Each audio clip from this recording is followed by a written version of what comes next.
The Honourable Leader of the New Democratic Party.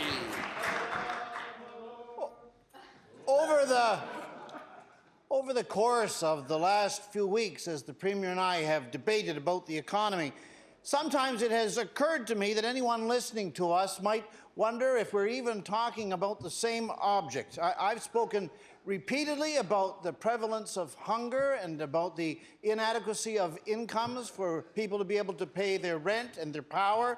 And the Premier has talked about other indicators which support his view that things are going in the right direction. But there is, Mr. Speaker, only one economy, and none of its central features should be obscured or swept aside. So I want to ask the Premier, does he think it is a matter of major economic significance, as I do, that Nova Scotia has the lowest median income today of any province in the country? The Honourable Premier. Mr. Speaker, I want to thank the honourable member for the question. Mr. Speaker, we continue to make... Order, please. I'd like to remind the guests in the gallery that you're not permitted to display any signs. We'll ask the security staff to escort them out, and the House will now recess for a couple of minutes.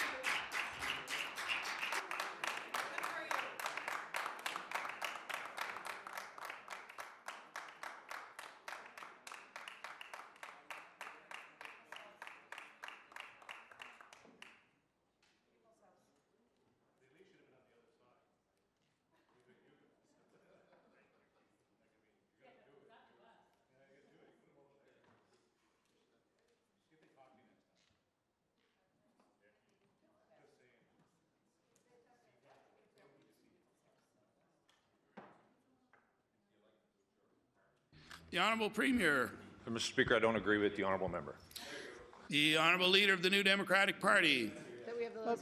Mr. Speaker, without a recognition of the significance of fundamental economic indicators, it's extremely difficult for us to make any serious economic headway. So I want to ask the Premier if he acknowledges the facts that Nova Scotia has the fastest rising food bank use of any province in the country, that we have the highest incidence of food insecurity of any province in the country, and that we have the most serious incidence of child poverty that exists in any province in Canada today.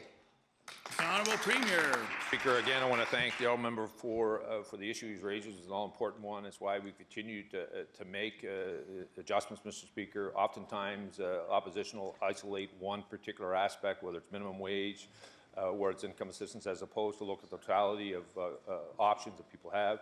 The honourable member would know, up until our government, child maintenance was part of how you assessed income security for families, or used as income individual families. That no longer happens, Mr. Speaker. We continue to work to make sure that we can provide a myriad of options when it comes to housing and how do we continue to support them.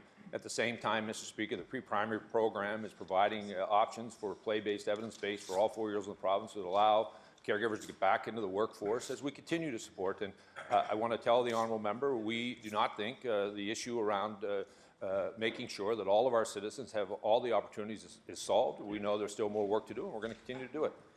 The Honourable Leader of the New Democratic Party. Mr. Speaker, the Premier in his answer has failed to recognize the significance of the fact that in all of these areas, whether we're talking about median income or whether we're talking about child poverty, that in all of these areas, we're not even close to the national average, nor are we 7th or 8th or 9th, that in every one of these areas, we are 10th out of 10, the dead, rock, rotten bottom last. Mr. Speaker, if I were the Premier at the 5.5-year mark, and the people I served were the poorest in the country, and that was true particularly of their children, I would examine myself and I would wonder seriously where it was over that 5.5 years that I had fallen short. So I want to ask the Premier, does he register any sense of failure that on so many of these major economic indicators, the people he serves are at the very bottom? The Honourable Premier. Thank you, Mr. Speaker. I want to thank the honourable for the question. Mr. Speaker, I listened to the honourable member, and I know he was a member of a government, Mr. Speaker, that signed some of the richest collective agreements in our province's history, Mr. Speaker. That means, Mr. Speaker, those that are doing well are doing even better, Mr. Speaker. And Order, please. The Honourable Premier has the floor. Right, Mr. Speaker, the reality of it is, Mr. Speaker, they can continue to yell if they like. The fact of the matter is, Mr. Speaker, they signed some of the richest collective agreements in this province's history, Mr. Speaker. At the same time, ignored vulnerable Nova Scotians, Mr. Speaker. I want to tell the honourable member, we signed collective agreements that we can afford that the honourable member voted against, so that we can continue. Please. The Honourable Premier has the floor. Mr. Speaker, I want to continue to remind the honourable member we signed collective agreements that this province can afford, so we can invest in the very people that were ignored when the NDP were in government, Mr. Speaker.